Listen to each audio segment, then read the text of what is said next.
years na.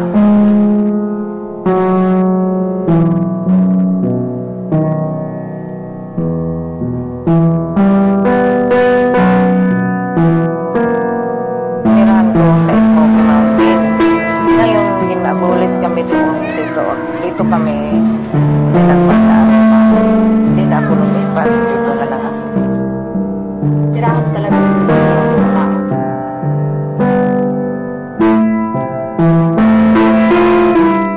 Panggastos. Yan talaga madalas na problema nila. Malakad ng isa pa. Hindi rin pari-parehas na. Kasi yung kalakal ngayon sobrang baba. Ang mineral ngayon 10 na lang. 14 yung plastic. Sobrang baba niya.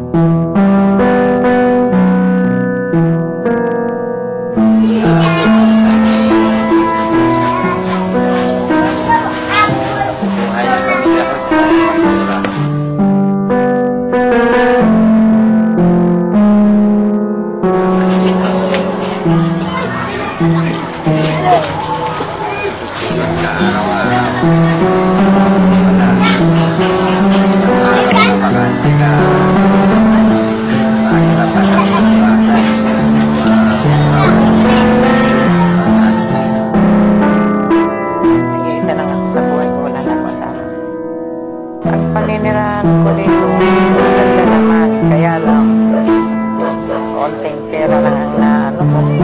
Dahil sa hanap buhay ko, iniintrigohan lang ako dito ng pinapagpinta lang ako. Ito ko lang yan, 50 bawat isa. Una talaga, nagsasidecar kami, galing dito, patungo doon. Habang nagsasidecar, may makikita kami mga plastic na, kaya yung mga doon sa namin, doon kami kumuha ng kalakal. Sama siya doon. Kasi doon kami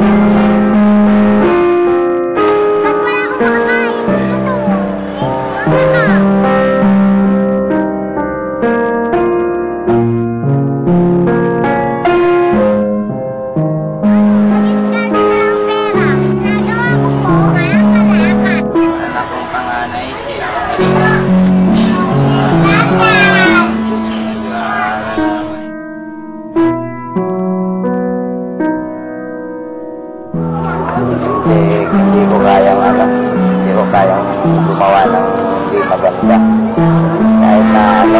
Kahit na supli nga sa tindahan na sinusubra sa akin, sinusuli ko. Ayaw kong makakain ko sa pamilya ko, hindi galing sa pinagpaguran ko.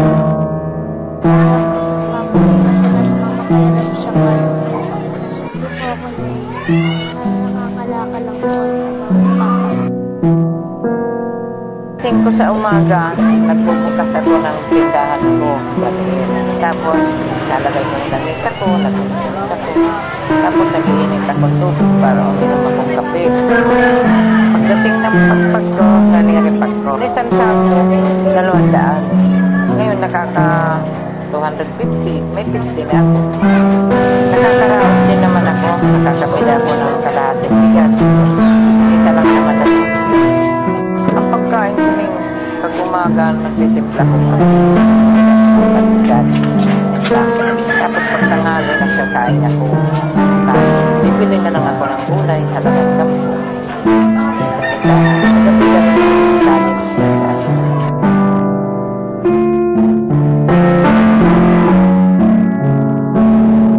Problema ko lang, wala talaga akong pambunan para sa akin. Hanggat maaari, ayaw kong sa sitwasyon namin, sa pamumuhay namin, ayaw ko hanggat maaari. Kaya lang, nasubukan ko ng isa na maghanap ng trabaho, makapal yung nagawa kong resume. Ni isa, wala man ang tawag. Kaya hindi pinalad eh. Kaya pinakalas option kung hanap buhay talaga.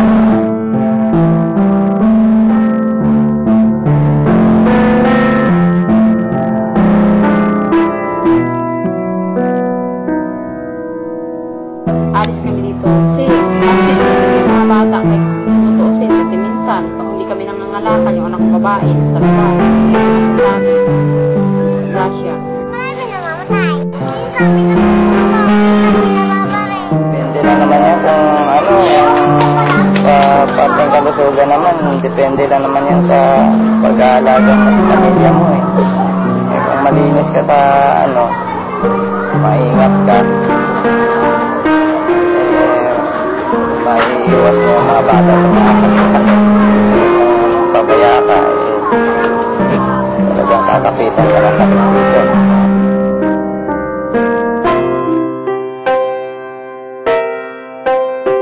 Itong ano, ako talagang gustong-gusto ko talaga dito dahil matagal na ako dito.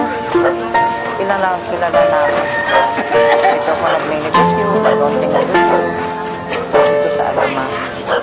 Parang sarili ko na ito.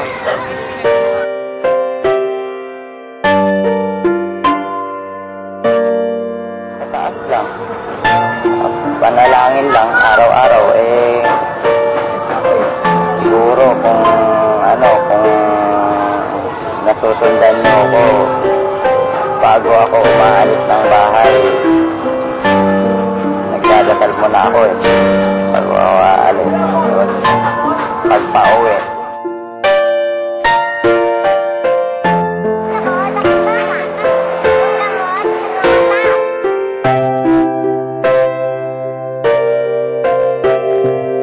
Ako talaga hanggang kaya kong tiisip. Hirap, pagod, titiis na